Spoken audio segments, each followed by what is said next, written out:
Fala galera do Nefropapers, o desafio desse vídeo é tentar revisar aí a tua abordagem da hipercalemia na emergência. A hipercalemia, que a gente chama urgência hipercalêmica ou hipercalemia com urgência mesmo, a gente pode tentar definir ela acima de 6,5 mEq por litro ou então acima de 5,5 quando ela vem acompanhada de 4 situações. Uma delas é uma anúria, uma piora progressiva de função renal que a gente não imagina que vá ser espolhado mais potássio. Outra é um dano tissular, aí, por exemplo, uma lise tumoral, ou então uma rabdomiólise, em que eu tenho potássio aí saindo de dentro da célula de uma forma muito rápida. Outra forma é quando eu tenho uma absorção, que pode ser intestinal, aí, de potássio muito grande, quando eu tenho, por exemplo, um sangramento gastrointestinal. E a outra urgência com um potássio acima de 5,5 é quando eu imagino que o meu paciente vai evoluir com uma acidose muito grave. Por exemplo, o paciente está piorando o padrão ventilatório, eu acho que ele vai fazer também uma acidose respiratória que pode aumentar também por shift de potássio. Aí, quando eu tenho esse diagnóstico, eu vou pensar no nosso manejo. E quando eu começo o manejo, eu tenho que tentar excluir a pseudo-hipercalemia, que é uma situação em que o potássio não está de fato alto, mas ele aparece alto no exame.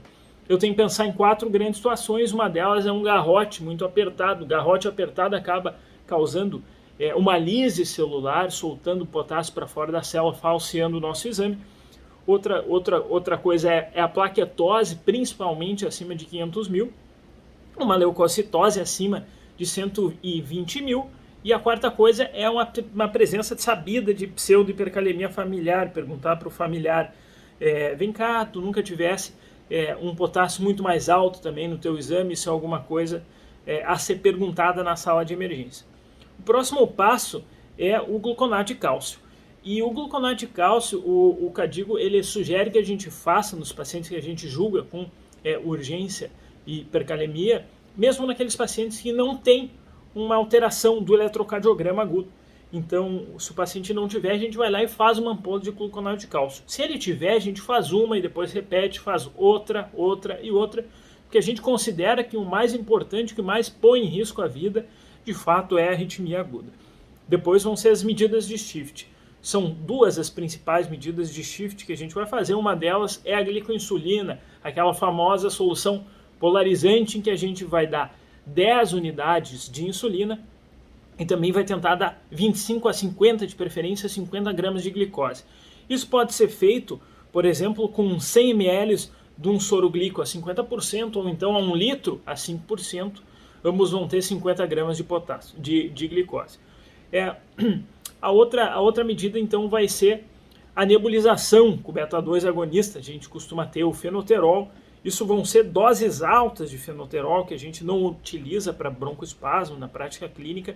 20 gotas, isso vai dar bastante sudorese, taquicardia com certeza, que não são contraindicações ao uso. É até esperado que o paciente tenha sudorese e taquicardia. Se ele suportar isso aí, pode fazer mais 20 gotas, 40 gotas, até 40 gotas. E se o paciente tiver acidose, está indicado fazer bicarbonato para ele. A gente pode fazer 1 mEq por quilo de bicarbonato, que pode ser puro. A gente pode dividir a solução pela metade. Por exemplo, se o paciente tem 70 quilos, dá para fazer 70 ml de bica numa solução aí de 140, 150 de água destilada. Dá para fazer puro também, mas a gente tem que lembrar que o sódio ele pode ser um limitante para hemodiálise intermitente. A hipernatremia muito alta, ela pode causar um problema na hora da prescrição da HDI, que vai ser a terapia de resgate.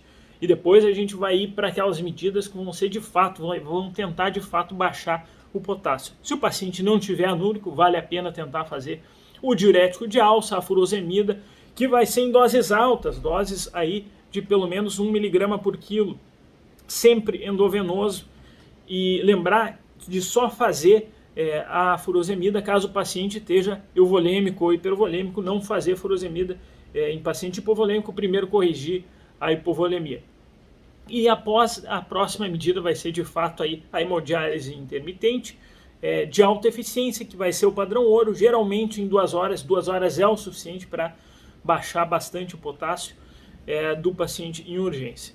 Aqui no Brasil a gente não tem o ciclosilicato de zircônio e o patirômero, que seriam as enzimas de troca mais modernas. O uso do Sorcal ele é questionável na emergência. Fica aí o nosso desafio do Nefropapers para tentar passar a maior quantidade de informação da forma mais rápida para poder te ajudar. Um grande abraço.